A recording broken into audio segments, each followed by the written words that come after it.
ഒരു പെങ്കൊച്ചായി ജനിച്ചത് കൊണ്ട് മാത്രം ഫേസ് ചെയ്യേണ്ടി വന്ന ഒരു വിഷമഘട്ടത്തിലൂടെയാണ് ഞാനിപ്പോൾ കടന്നുപോയിക്കൊണ്ടിരിക്കുന്നത്. ഒരാഴ്ചക്കാലം എൻ്റെ വീട്ടിൽ നിന്നതിന് ശേഷം ഞാനിന്ന് തിരിച്ചു പോവുകയാണ്. പെട്ടെന്ന് കേൾക്കുമ്പോൾ ഇതാണോ ഇത്ര വലിയ വിഷമമുള്ള കാര്യം എന്ന് ചിന്തിക്കുന്നവരുണ്ടാവും. എന്നാൽ എന്നെ സംബന്ധിച്ച് അതത്ര സുഖമുള്ള പരിപാടിയല്ല. ഈ തിരിച്ചു പോകാനുള്ള പാക്കിംഗ് അത് വളരെ പെയിൻഫുള്ളാണ്. ഞങ്ങൾ പിക്ക് ചെയ്യാൻ വേണ്ടി ഒരാൾ വന്നിരിക്കാൻ തുടങ്ങിയിട്ട് കുറച്ച് നേരമായി. സത്യം പറഞ്ഞാൽ എന്തോ വലിയൊരു ഭാരം നെഞ്ചത്ത് കയറ്റി വെച്ചിരിക്കുന്നൊരവസ്ഥ, പറഞ്ഞറിയിക്കാൻ പറ്റാത്തൊരു ഫീലിങ്സ്. ആകെയുള്ളൊരു വ്യത്യാസം നമ്മ കൊണ്ടുവന്ന ബാഗിനാണ്. വരുമ്പോൾ ക്ഷീണിച്ചിരിക്കും, തിരിച്ചു പോകുമ്പോൾ നന്നായി വണ്ണം വെച്ചിരിക്കും.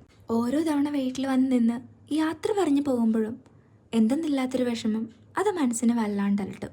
പലപ്പോഴും ഞാൻ ചിന്തിക്കാറുണ്ട്, ഈ പെൺകുട്ടികളെ കെട്ടിച്ച് പയ്യന്മാരുടെ വീട്ടിൽ കയക്കുന്ന പരിപാടി അത് തിരിച്ച് ചിന്തിക്കേണ്ട സമയം കഴിഞ്ഞു എന്ന്, അല്ലെങ്കിൽ അതിനൊക്കെ മാറ്റം വരേണ്ട സമയം കഴിഞ്ഞു എന്ന്.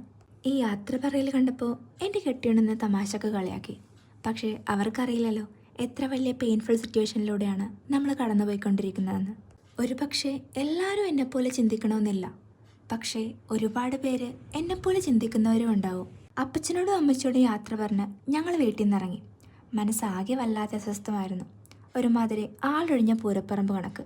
ഞങ്ങൾ നേരെ വിട്ടത് പള്ളിയിലേക്കാണ്. വെള്ളിയാഴ്ച ആയതുകൊണ്ട് ആ കാര്യം മുടക്കിയില്ല. അല്ലെങ്കിലും ഈ ആരാധനാലയങ്ങൾക്ക് നമുക്കൊരു പോസിറ്റീവ് എനർജി തരാൻ പറ്റും. അവിടെ നിന്ന് നേരെ വീട്ടിലേക്ക്. സത്യം പറഞ്ഞറിയിക്കാൻ പറ്റാത്തൊരു ഇമോഷൻസ്.